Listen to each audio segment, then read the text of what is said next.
राधे राधे दोस्तों कहते हैं जीवन और मृत्यु इस संसार का कटु सत्य है, जिसे हम लोग स्वीकार करने में बहुत देर करते हैं और अपने लोगों से इतना मोह और लगाव रखते हैं। ये सब ईश्वर की ही तो माया है। जन्म और मृत्यु का कोई भी मुहूर्त नहीं होता है।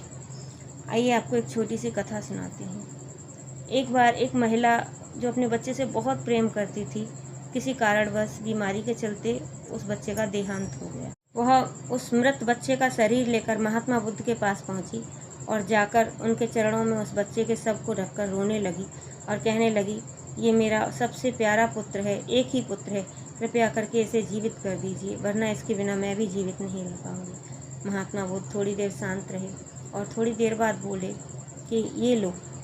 एक भिक्षा पात्र देते हुए कहते हैं कि जाओ और इस गांव में से एक घर से किसी से भिक्षा ले आओ और ऐसे घर से भिक्षा लेके आना जहाँ कभी किसी की मृत्यु ना हुई हो।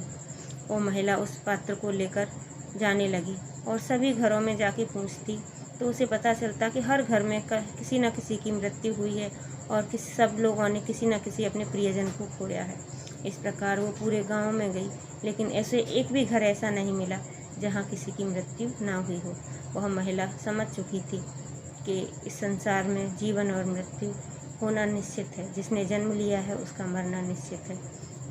वह महिला वापस लौट आई और महात्मा बुद्ध के सामने उस पात्र को रखकर हाथ जोड़कर रोने लगी और अपने बच्चे को सबको लेकर वहाँ से चली गई, जाके उसका अंतिम संस्कार किया। इसीलिए कहते हैं दोस्तों, अच्छे कर्म करते रहिए, मृत्यु का कोई भरोसा नहीं है और ईश्वर पर विश्वास रखिए।